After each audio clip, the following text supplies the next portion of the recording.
প্রিয় দর্শক শ্রোতা, আশা করি আপনারা যে যেখানে আছেন ভালোই আছেন। আজ সানাম টিভির আড্ডা অনুষ্ঠানে উপস্থিত আছেন জনাব হুমায়ুন কবির। জনাব হুমায়ুন কবির ১৯৫৮ সালে বাংলাদেশের পিরোজপুর জেলায় জন্মগ্রহণ করেন। লেখকের শৈশব কেটেছে পিতার কর্মস্থল সূত্রে বিভিন্ন জায়গা ঘুরে। পারিবারিক ও সামাজিক সাংস্কৃতিক পরিমণ্ডলে বেড়ে ওঠায় তিনি বরাবরই ছিলেন সাহিত্য ও সংস্কৃতির প্রতি অনুরাগী। পরবর্তীতে ছাত্র জীবনে নাটক, আবৃত্তি ও লেখালেখির সাথে জড়িত হয়ে এ জগতে আগুনে হাত পোড়ানোর সূত্রপাত। পড়া ও লেখালেখির সাথে গভীর সম্পর্ক থাকলেও একসময় জীবন তাকে একটি ভিন্ন পথে নিয়ে যায়। উচ্চশিক্ষা এবং কর্মজীবনের দিকে মনোনিবেশ করতে হয় জীবনের তাগিদে। বিগত ৩০ বছরেও বেশি সময় লেখালেখি থেকে দূরে থাকলেও সাহিত্যের জগতের প্রতি তার ভালোবাসা কখনোই ম্লান হয়নি। তাই তো কয়েক দশকের বিচ্ছিন্নতার পরও আবারও ফিরে এসেছেন তার প্রিয় প্রাঙ্গণে। প্রকাশ করেছেন একটি বই, আমাদের গল্প, যেখানে তিনি তার অতীন্দ্রিয় অনুভূতি ও বহু অন্তরঙ্গ স্মৃতি জড়িত জীবনের সারমর্মকে ধরে রাখতে চেয়েছিলেন বইয়ের পাতায়। তিনি পেশায় একজন স্ট্রাকচারাল ইঞ্জিনিয়ার, বসবাস করেন আমেরিকার টেক্সাস অঙ্গরাজ্যের প্লানো শহরে। দীর্ঘদিন ধরে তিনি নিজ কনসাল্টিং ব্যবসায় পাশাপাশি বিভিন্ন সাংস্কৃতিক ও সামাজিক কর্মকাণ্ডের সাথে সম্পৃক্ত রয়েছেন। প্রিয় দর্শক শ্রোতা, আজকে আমাদের স্টুডিওতে এসেছেন জনাব হুমায়ুন কবির। উনি ডালাসের বাসিন্দা বহুকাল ধরে, কিন্তু উনি লেখক নন এবং উনি গল্পকারও নন, কবিও নন। কিন্তু রিসেন্টলি উনি একটা বই পাবলিশ করেছেন এবং আজকে আমাদের এই সাক্ষাৎকার তার এই বই নিয়ে। আমি শুধু সূত্রপাত করব, আই এম দি ক্যাটালিস্ট, যা বলার উনি বলবেন। এবং আমি শুরু করি এইভাবে যে উনি একজন ইঞ্জিনিয়ার, উনি প্রায় ৩ দশক ইঞ্জিনিয়ারিং করেছেন, কিন্তু উনি একজন খুব ক্লোজ সাহিত্যের অনুসারী। সেই সুবাদে ওনার যখন হাতে কিছু সময় পেয়েছিলেন, উনি সেটাকে সদ্ব্যবহার করেছেন একটা বই লিখে। সেখানেই আমাদের ইন্টারেস্ট জাগ্রত হয় এবং আজকে ওনার কাছ থেকে পুরো ঘটনাটি শুনতে চাবো আমরা, যে এই বই লেখার ব্যাপারটা কিভাবে উৎপত্তি ঘটলো এবং শুধু এক দেশে নয়, ২ দেশে পাবলিশ করা হয়েছে। প্রথমে উনি বাংলাদেশ থেকে পাবলিশ করেছিলেন, সেই বই ফুরিয়ে যায় এবং উনি আমেরিকাতে আবার পাবলিশ করতে বাধ্য হন, কারণ অন পপুলার পাবলিক ডিম্যান্ড যেটাকে বলা হয়। তো আজকে আমাদের অনেক ইন্টারেস্টিং অনেক ঘটনা প্রবাহ শোনার আশা রাখি।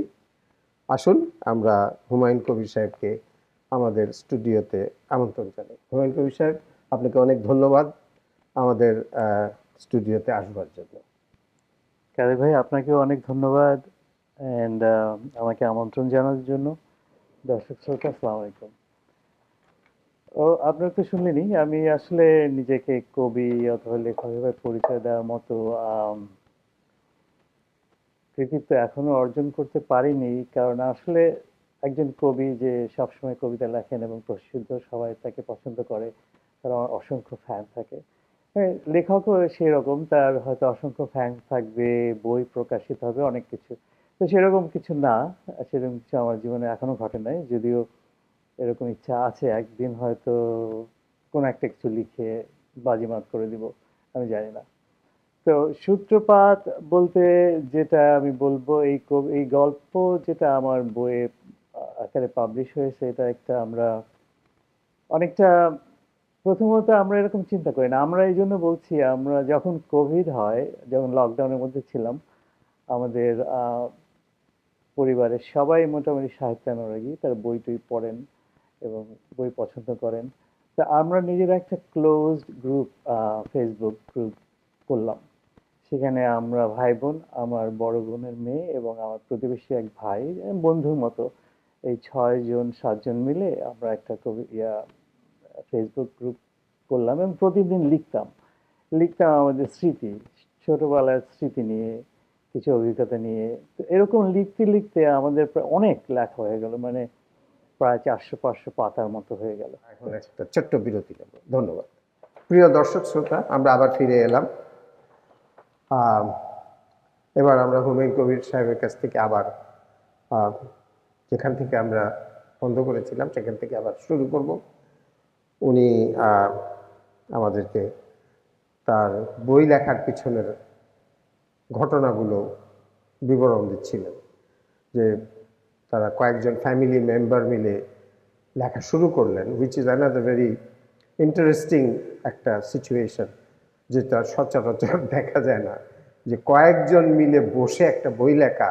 This is also something new. সাধারণত আমরা জানি যে একজন নিভৃতে বসে মধ্যরাতে বসে বই লেখে, but this is really very interesting scenario. তো আমরা হুমায়ুন কবির সাহেবের কাছে আবার ফিরে যাই, শুনবো, বলেন। ধন্যবাদ কাদের ভাই। যা বলছিলাম, আসলে আমরা তখন কোভিড চলছিল, লকডাউন। তো ভাই বোনরা আমরা লিখতাম আমাদের স্মৃতি, মুক্তিযুদ্ধ। আমাদের 2 ভাই মুক্তিযোদ্ধা, আমাদের মুক্তিযুদ্ধ ফ্যামিলি, এবং আমাদের লিবারেশনের সময় আমাদের আর্মিরা আমাদের বাড়িঘর সব পুরায় দেয়। তো আমরা খুব অ্যাক্টিভ, সাহিত্য অনুরাগী প্লাস রাজনৈতিকভাবে সচেতন বলা যায়। তো আমরা আমাদের ছোটবেলার গল্প লিখতাম, স্মৃতি লিখতাম, মা বাবাকে নিয়ে লিখতাম, খুব আর্লি চাইল্ডহুড থেকে আরম্ভ করে মুক্তিযুদ্ধ পর্যন্ত, এবং ওই পর্যন্তই লিখতাম।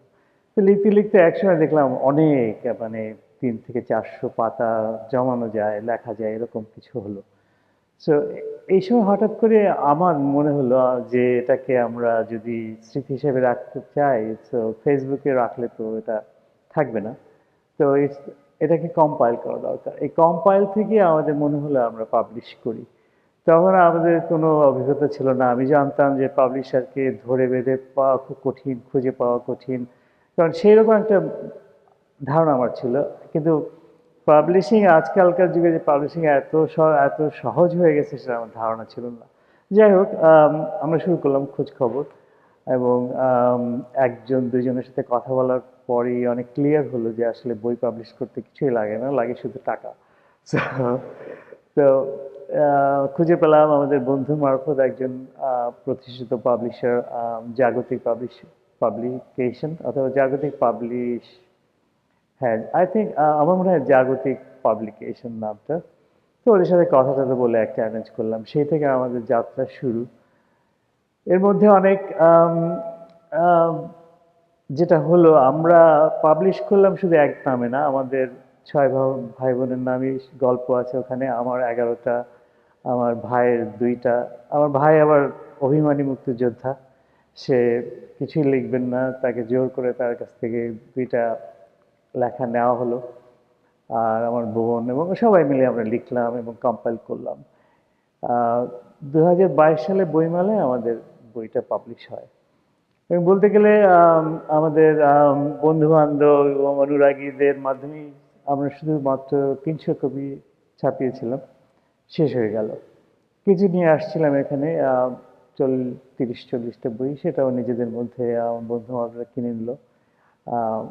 সেইভাবেই শুরু। তারপরে মানুষ পড়া শুরু করলো, তো সবাই বই চায়। আমার তো বই দিতে পারি না, লজ্জাও লাগে যে বই নাই, অথচ বলতেও খারাপ লাগে যে পাবলিশ, মানে শেষ হয়ে গেছে। কারণ আসলে আমরা পাবলিশ করি না অত বেশি, মাত্র 300 কপি। তো আমি শেষ পর্যন্ত গত বছর আবার ই বুক হিসেবেও পাবলিশ করলাম। এটা অনলাইন ই বুকে পাওয়া যায়, বই টই এবং বই ঘরে। তারপরে কাদের ভাই বলল যে তার একটা আইডিয়া আছে যে এখান থেকেও পাবলিশ করা যায়। তো এবং খোঁজ খবর নিয়ে দেখলাম হ্যাঁ, এখান থেকেও আমি, আমার যেহেতু পাণ্ডুলিপি ছিল, এটাকে একটু কারেকশন করে পাবলিশ করলাম। কিন্তু প্রথম বইটা যেমন আমাদের ভাই বোন সবার গল্পগুলো ছিল, এই বইটায় শুধু আমার অংশটুকু 11টা গল্প নিয়ে আমি পাবলিশ করলাম। এবং এই বইমেলায় আসন্ন বাংলা উৎসবে বইমেলায়। এটা পাওয়া যাবে সানাম টিভির মারফত। কাদের ভাই ইজ ডিস্ট্রিবিউটর, সে এটাকে আপনাদের হাতে পৌঁছে দেবে। এটা হলো আমাদের বই, বইয়ের নাম আমাদের গল্প। আর এটা আসলে প্রথম বই যেটা পাবলিশ করেছিলাম সেটা হলো হার্ড কপি ছিল, হার্ড বাইন্ডিং। এটা পেপার ব্যাকে পাবলিশ করলাম এবং এটা আমেরিকা থেকে print আমেরিকা করা। থেকে প্রিন্ট করা। আমার একটা হেভি ছবি আছে এখানে, কিছু রিভিউ এবং আমার পরিচিতি। এই তো আপনি যে এখান থেকে পাবলিশ করলেন, আর ইউ স্যাটিসফাইড? হ্যাঁ, আমি স্যাটিসফাইড, পুরোপুরি স্যাটিসফাইড, কারণ এত সুন্দর করে বাইন্ডিং হলো, মানে আমি খুবই স্যাটিসফাইড এবং ওরা খুব প্রফেশনাল, আসলে অফকোর্স। খুবই প্রফেশনাল মনে হলো। আর আসল মধ্যে কথা, ওদের কিছু করতে হয় না, আমার যেহেতু ছিল, আমি এটাকে ফরম্যাটিং এবং সব কিছু আমিই করলাম। এবং আরেকটা জিনিস আমি করলাম, সেটা হলো এই যে আগের বইটায় প্রতিটা গল্পের সাথে যেমন একটা ছবি, যেমন আমার Right. এরকম ছবিটা, এটা আমি নিজে ইনসার্ট করে এই ক্রেডিটটা আমার। তো এই সংকলন সম্পাদন সব আমিই করলাম Design- এবং এই প্রচ্ছদ, আগের প্রচ্ছদই সে এক্স্যাক্টলি সেটাই রাখলাম, কারণ এটা আমি চেঞ্জ করলাম না, এই আর কি। এর সাথে অল্প এক দুই পাতা যোগ হয়েছে মানুষের, পাঠকদের অনুভূতি, সেটা প্রথম কয়েক পাতায় আপনি জানবেন। তো ওইটুকু পড়লেই হয়তো আপনার যদি ইন্টারেস্ট হয়, আপনি মনে করেন পড়া যাবে, তাহলে পড়লে, না হলে ওই যে টাকাতে কিনলেন ওটা নষ্ট হবে। প্রিয় দর্শক শ্রোতা, এই বইটা আমাদের ডালাস বাংলা বই মেলাতে পাওয়া যাবে। আমরা বইমেলাতে আমাদের সেল দিচ্ছি, যে কোনো বই $10, যে দামি আমাদের অনলাইনে হোক না কেন, $10 ফ্ল্যাট। সো আপনার যত ইচ্ছা বই কিনতে পারেন। হুমায়ুন কবির সাহেব, আপনি এই বইটা ছাপানোর জন্য যে আপনার যে এক্সপেরিয়েন্সটা হলো, এটা আপনি একটু কাইন্ডলি শেয়ার করুন, কারণ এখানে কিন্তু এই বই বাংলাদেশ থেকে ক্যারি করে আনাটা একটা সাংঘাতিক রকমের হ্যাসেল। তো আপনি এই, আমার মনে হয় আপনার এই যে এক্সপেরিয়েন্সটা আপনি গেইন করেছেন এই এখানে বইটা ছাপিয়ে, এটা আপনি শেয়ার করেন, কারণ আমার মনে হয় এ থেকে অনেকেই জানতে পারবে এবং তাদের উপকার হবে। আচ্ছা, আসলে সবচেয়ে বড় স্ট্রাগল আমার, একটা কথা বলে রাখি যে আমার তো বই ছাপিয়ে পয়সা অর্জন করার কোনো উদ্দেশ্য ছিল না। এটা ছিল একটা প্যাশন, শখ। এবং শখ, এবং এটা স্মৃতি। তো এটা অনেকটা আপনার যে কোনো লেখকের কাছে একটা বই হলো একটা তার শিশু, জন্ম নেয়, সেই যে এক্সাইটমেন্ট, এবং এর পিছনে কোনো স্বার্থ থাকে না, তাই না? তো আমাদেরটাও এরকম খুব একটা সুন্দর অনুভূতি। একটা হ্যাঁ, উপমা দিলেন। এটা একটা অনুভূতিটা এরকম ছিল। আর সবচেয়ে বাংলাদেশের সমস্যা হলো, বাংলাদেশে আমাদের এখনো ঠিক প্রফেশনালিজম যেটাকে বলে 100% তৈরি হয় না, কিন্তু ভালো। তো আর যেহেতু আমাদের পরিচিত একটা মাধ্যমে গেছিলাম, যখনই আমি বলি, সবসময় বলে ভাইয়া হয়ে যাবে, মানে আমার মাথায় আসছে জিনিসটা, মানে কোনো কিছুই, আমি যেমন খুব চাই এখানে আমরা কাজ করি, প্রত্যেকটা জিনিস লেখা থাকবে এবং এগ্রিমেন্টে থাকবে, যাতে আমার কোনো সময় বলতে হয় না তুমি ওইটা বলছিলে আর আমি বলি নাই। তো ভাইয়া হয়ে যাবে, চিন্তা করে না, ভাইয়া হয়ে যাবে, চিন্তা করে না, এরকম। আর আমি তো ফুল টাইম কাজ করি, বাসায় এসে এগুলো আবার দেখতে হয়, পাঠাতে হয়। তো এটা একটা স্ট্রাগল ছিল। এবং শেষ মুহূর্তে এবং আরেকটা স্ট্রাগল ছিল আমাদের ভাই বোনকে চালানো। তারা সবাই আমার চেয়ে বড়, একটু একটু বড়, 1 বছর 2 বছর বড় ভাই, আরো 5-7 বছর, মানে এরা সব রিটায়ারমেন্ট, রিল্যাক্সড লাইফ। তারাদের করছো, তোমরা কি বানানটা চেক করছো, বা আজকে সময় পায় না, আজকে গা ব্যথা, এরকম করতে করতে মানে এদের যে ঠেলতে হয়, এবং সবাই বলছে না, আমরা দিব না, আমাদের লেখা ভালো হচ্ছে না, কেউই আমরা স্যাটিসফাইড না, এবং আমিও। যে কারণ আমি দীর্ঘদিন লেখা থেকে বিরত মানে ছিল না। যখন বাংলাদেশে ছিলাম প্রচুর বই পড়তাম, প্রচুর এদিক ওদিক লিখতাম, বিচিত্র লিখতাম, টুকটাক প্রেমপত্র লিখতাম অনেক। এইসব লেখার যে অভিজ্ঞতা ছিল, এটা এখানে এসে তো লাইফ শুরু হয়ে গেল, সমুদ্রে পড়লাম আর সাঁতার শুরু হয়ে গেল, আর অন্যদিকে তাকানোর কোনো সময় নাই। তো 30টা বছর কিন্তু আমি কোনো লেখালেখির সাথে যোগাযোগ ছিল না। যে বাংলাদেশে গেলে দু একটা যে গিফট পেতাম ওগুলোই পড়তাম। এখান থেকে কেনার, এখন যেমন অনেক বই পাওয়া যাচ্ছে, এখানে ওরকম সুযোগ ছিল না। ছিল সেই না, 90 right. আমি 93 জুনে আসছি। ওই সময় আপনি জানেন না আপনার কি অবস্থা, মানে এখন যেমন কত কিছু অ্যাভেলেবেল, অনলাইন এসব কিছু অ্যাভেলেবেল, এরকম ছিল না। তো আমার দীর্ঘদিন মানে 30টা বছর কিন্তু অনেকটা সময়, সেজন্য আমিও খুব স্যাটিসফাই ছিলাম না আমার লেখা নিয়ে, মানে আমার ভালো হচ্ছে না অনেক, এটা এটার পিছনে অনেক স্ট্রাগল করতে হয়েছে আমাদের। তো আলটিমেটলি শেষ পর্যন্ত পাবলিশ হলো, আমরা পাবলিশ করলাম 15 তারিখে। ওই পাবলিশারও আর এক সমস্যা যে পাবলিশের ওখানে গিয়ে বসে থাকতে হয়, তারপরে তারা টাইপের কারেক্ট করে। তো আমার যে বন্ধুর হেল্প করছিল সে একজন সাংবাদিক, সমকালীন। শেষ পর্যন্ত আমরা 15 তারিখে পাবলিশ করলাম। আমি চাই যে আপনাকে একটা বই দিলে আপনি পড়বেন এবং সমালোচনা করবেন, এইটুকুই আমি চাই। অনেক ভালো লাগছে, এইটুকু আমি চাই না। তো What you didn't like. Right, right. তো আপনি কোনটা লাইক করলেন না সেটাই আমরা জানতে চাচ্ছিলাম, জানতে চাওয়ার উদ্দেশ্য। আর সেই জন্য আমি বাংলাদেশে যে এক বন্ধু গেছিল তখন, সে একা গেছিল, তার দুইটা সুটকেস, মানে তার সুটকেস ছিল না, তাকে একটা এক্সট্রা সুটকেস ভাড়া দিয়ে আনতে হচ্ছে, সেইভাবেই আমি নিয়ে আসছিলাম। আর দু এক সময় নিজেরা যখন গেছি, 22 এবং 22 আমি গেছিলাম, তখন নিয়ে আসছিলাম। তার এর মধ্যে আমার সিস্টার ইন ল আসছিল, সে কিছু নিয়ে আসছিল। তো প্রথম ধাক্কায় আমরা ওই 40 পাউন্ডের বেশি তো হ্যাঁ 40 পাউন্ড 40 আনা যায়, pounds, ওই 40টা বুক নিয়ে আসছিলাম ওইভাবেই। আর বইয়ের ওয়েটও অনেক। বইয়ের 1 পাউন্ডের মতো ছিল।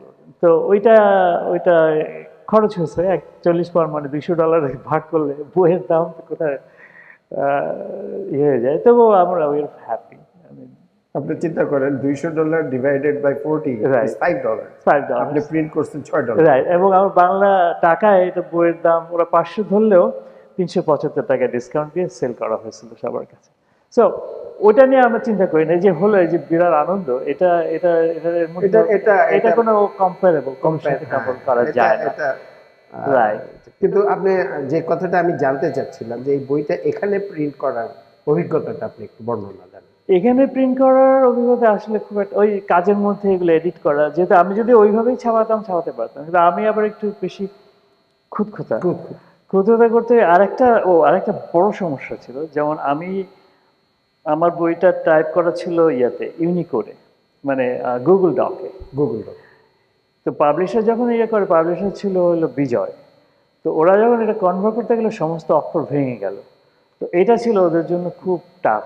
এবং আমি যেটা পেলাম ওদের কাছ থেকে ওটাও বিজয়, তো আমাকে এখানে বিজয় ফন্ট ডাউনলোড করতে হলো, অভ্র ডাউনলোড করলাম। দুইটাকে আমি একটাকে করলে বড় অক্ষর হয়ে যায়, একটা করলে ছোট হয়ে যায়, এই যে ব্যালেন্স করা ঠিক করাটা, এটা বেশ কষ্ট হয়েছে, কাজের মধ্যে এগুলো করতে হয়েছে।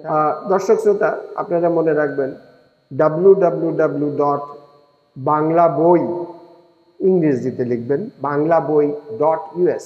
সেখানে গেলেই আপনারা অনলাইনে এই বইটা অর্ডার দিতে পারবেন, এবং অনলাইন অর্ডার দিলে মিডিয়া মেইলে আপনাদের কাছে বইটা পৌঁছে যাবে উইদিন 72 আওয়ার্স। তো এই একমাত্র এই সার্ভিসটা আমাদের আছে, আমাদের সানাম গ্রুপের। এটা একটা অঙ্গ প্রতিষ্ঠান, banglaboi.us, .com না, .us। না, আমার ইচ্ছা আছে আর একটা, আমার লেখালেখি করা। আমার ইচ্ছা আছে এই দেশে থাকা যে 30 বছরের যে অভিজ্ঞতা, এটা নিয়ে লেখা। আবার রিসেন্টলি, আমি জানি না আপনি ফেসবুক ফলো করেন কিনা, আমি কালকে একটা লেখা লিখছিলাম, এখানে এমন ভাইরাল হয়ে গেছে। আমার আমার এক ভাইয়ের মেয়ে, সে সাংবাদিক, তার সেই ভাই নিয়ে লেখা। ভাই মানে আমার ফুফাতো ভাই, তাকে নিয়ে লেখা। তো তার মেয়ে সাংবাদিক, তার ওয়েবসাইট ফ্লাডেড হয়ে গেছে আমার এটার উপরে কমেন্টসের জন্য। ও আজকে আবার আমাকে বলছে যে চাচা করেন, আপনি মুক্তিযুদ্ধ সম্বন্ধে লেখেন, কারণ আপনার মুক্তিযুদ্ধ সম্বন্ধে লেখা। যদি আমি মুক্তিযুদ্ধ ছিলাম না, কারণ আমি তখন ক্লাস 8-এ পড়ি। আমার অনেক বন্ধুরা ছিল, আমি সাম রিজন আমার যাওয়া হয় নাই। তো দেখি, আমি জানি না কি হবে। আপনি মুক্তিযুদ্ধের সময় কোথায় পড়তেন, মানে বাগেরহাট শহর। বাগেরহাটে ছিলেন? আচ্ছা, ওকে। হ্যাঁ, আপনার ক্লাস 8 খুব একেবারে বাচ্চা না, ওই বয়সেও অনেক কিছু দেখেছে। আপনার যে চাক্ষুষ যে আপনার এক্সপিরিয়েন্সটা, জি, এটা ভোলার না। রাইট। আর ওইটা আপনার চোখ দিয়ে আপনি যা দেখেছেন, আর আপনি যেটা মানে ফিল করেছেন, সেইটা সবাই বুঝবে না until you say it. Right. কারণ কি, আমাদের বাসাটা ছিল ডাক বাংলোর সামনে। ও বাগেরহাট ডাকবাংলোর সামনে এবং নদীর পাড়ে, এবং ডাকবাংলোর যে জেটিটা ছিল ওইখানে এনে আর্মিরা, পাকিস্তান আর্মিরা গুলি করে মারতো। মানে আমরা ছোটবেলায় সবসময় দেখতাম, চোখের সামনে দেখতাম যে কি হচ্ছে।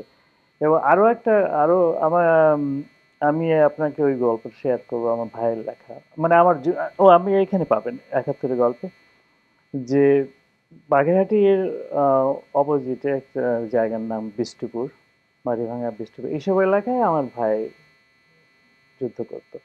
তো আমরা যখনই শব্দ পেতাম তখনই মনে হতো আমার ভাই ওখানে আছে। এই যে ট্রমা, হুম। মানে সেটা একটা ব্যাপার। তারা বাগেরহাটে অপারেশন করতে আসছে, সেই যে অস্ত্র টস্ত্র নিয়ে আসছে রাতের বেলায় আমরা দেখছি, মানে এইসব জিনিসগুলো অন্যরকম একটা এটা চোখের উপর। ডেফিনেটলি রাইট, আপনাকে লিখতে হবে, রাইট, আপনাকে এই স্মৃতিটা রেখে যেতে হবে ডেফিনেটলি। যে এই যে এখানে 11টা গল্প আপনি লিখেছেন, এর মধ্যে সবচেয়ে আমি এখানে এটার মধ্যে সুখের ব্যাপার আছে, দুঃখের ব্যাপার আছে, কষ্টের ব্যাপারও আছে। 11টার মধ্যে নিশ্চয়ই ইটস স্প্রেড ওভার, তাই না? জি। তো এখন আমার জন্য খুব ডিফিকাল্ট হচ্ছে টু আইডেন্টিফাই আমি কি বলতে চাচ্ছি, বাট আমি আপনাকে এইভাবে ঘুরিয়ে বলি যে 11টা থেকে আপনি আমাদের দর্শকদের জন্য কোনটা বেছে নেবেন আমাদেরকে একটুখানি পড়ে শোনান। সেটা পরিচালনা একটা কঠিন, কিন্তু বেশি এখানে না, অল্প এখানে একটু আপনি ইন্ট্রোটা পড়েন, কিংবা আপনি যদি মনে করেন যে এইটার 3টা পৃষ্ঠা লিখেছি, এর এই প্যারাগ্রাফটা সবচেয়ে গুরুত্বপূর্ণ। ইন্ট্রোডাকশনটা আমি পড়বো, কিন্তু আমি একটু বলে নেই আমার এই যে এখানে যে গল্প আছে 11টা, প্রত্যেকটা গল্প ভিন্ন রকমের, রাইট, প্রত্যেকটাই সেই মানে জন্যই আমি বলছিলাম। ভিন্ন রকমের। একটা আছে শৈশব নিয়ে লেখা, একটা মামাবাড়ি নিয়ে লেখা। মামাবাড়িটা ওই ট্রানজিশন, আমরা মামাবাড়ি যেতাম, পরে আমরা মুক্তিযুদ্ধের সময় ওখানে ছিলাম, মুক্তিযুদ্ধ যখন হচ্ছে ৭১-এর ওই সময় আমরা ওখানে ছিলাম। ওখানে একটা খুব অত্যন্ত মর্মান্তিক একটা ঘটনা ঘটছিল গ্রামে, তো ওইটা নিয়ে লেখা। তারপরে আমার নিজস্ব কিছু খুনসুটি, লাইফের প্রেমপত্র নিয়ে কিছু লেখা। তারপরে আমার বড় ভাইয়ের জীবনটা ছিল একটা অদ্ভুত ধরনের একটা বোহেমিয়ান টাইপের জীবন, সেটা নিয়ে লেখা। তারপরে আমি ছোট বোনকে দেখতে যাই, ও তখন প্রেগনেন্ট ছিল, রাস্তায় যে যাওয়ার অভিজ্ঞতা। এবং ওইটা মানে এই বইটা পড়ে আমার এক বন্ধু বলছিল যে আপনার জীবনে শুধু কি দুঃখ, যে কোনো মানে সুখের কথা কেন লেখেন নাই? তো আমি বললাম এর পরের বই হয়তো সুখের কথা আসবে। তো এই আর কি। তো এটা বলা মুশকিল, মানে কোনটা যে পড়বো আমি জানি না। আমি ভূমিকা আপনি থেকে র্যান্ডম চুজ করেন। র্যান্ডাম, আমি ভূমিকা থেকেই পড়ি। আমার আসলে আটকে যেতে পারে, কারণ আমি অত সুন্দর That's okay. সুন্দর করে পড়ার মতো ইয়ে নাই আমার।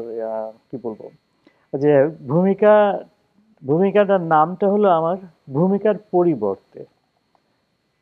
এখানে আমি লিখলাম, স্মৃতি যেন জোয়ার ভাটার পানি, জীবনের স্রোতে ভাসিয়ে নিয়ে আসা যত শিমুল, কৃষ্ণচূড়া, জুই আর কচুরির দল, ভাটিতে ফেলে যায় আবর্জনা আর গ্লানি।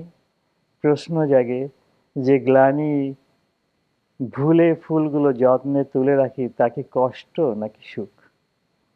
সে হিসেব মেলানো কঠিন, তবু কিছুটা মেলানোর চেষ্টায় আমাদের এই আয়োজন, আমাদের গল্প। বন্যার পানির মতো এক এক করে ভেসে আসা স্মৃতিগুলো লিখে ফেলা খুবই কঠিন এবং কষ্টের। স্মৃতি কম বেশি সব মানুষকেই যন্ত্রণা দেয়। স্মৃতির রোদে পিঠ দিয়ে কখনো বা শীতের সকালের মতো ভালো লাগার উষ্ণতায় মনটা ভরে যায়। আবার স্মৃতি কখনো বা চৈত্র মাসের ঠাটা রোদ্দুর, কখনো কালবৈশাখীর ঝড়। এইসব অনুভূতি লিখতে গিয়ে আমরা খুবই আনন্দ পেয়েছি, আবার কষ্টেও ভেসেছি খুব। আর কি পড়বো? এটা ঠিক আছে, পাঠকরা পড়ে নিলেই হবে। না, ইটস এ গুড স্টার্ট। আমি Right. আমি এটাকে ইন্ট্রো হিসাবে খুব পছন্দ করলাম। Right. আর আমার মনে হয় এটা দিয়ে যদি আমি পাঠকের কাছে দেই যে this is what you can expect, তখন পাঠকের ভিতরে খুব স্বাভাবিকভাবেই একটা ইন্টারেস্ট জাগ্রত হবে যে আচ্ছা এরপরে কি হলো, তখন বইটা আপনার খুঁজবে তারা। শ্রোতাগণ, আশা করি আপনারা এনজয় করেছেন আমাদের এই ছোট্ট কথোপকথন। আমরা আপনাদের বিশেষভাবে ইনভিটেশন জানাচ্ছি, বা বইমেলাতে আসবেন, লেখক স্বয়ং ওখানে থাকবেন, ওনার বই থাকবে, ওনার সঙ্গে ছবি তুলবেন, ওনার অটোগ্রাফ করা বই নিতে পারবেন, ওখানে বসে চা খেতে পারবেন, সবই সম্ভব হবে এবং এটা একটা উৎসব মুখর পরিবেশ হবে। আপনাদের সবাইকে আমন্ত্রণ জানালাম। আমি আবার হুমায়ুন কবির সাহেবকে ধন্যবাদ জানাই আপনাকে ধন্যবাদ আসার জন্য, এবং প্রিয় শ্রোতাগণ আপনাদেরকেও ধন্যবাদ এতক্ষণ আমাদের সঙ্গে থাকবার জন্য। খুব শিগগিরই আবার আপনাদের সঙ্গে দেখা হবে। ধন্যবাদ। ধন্যবাদ। আসসালামু আলাইকুম।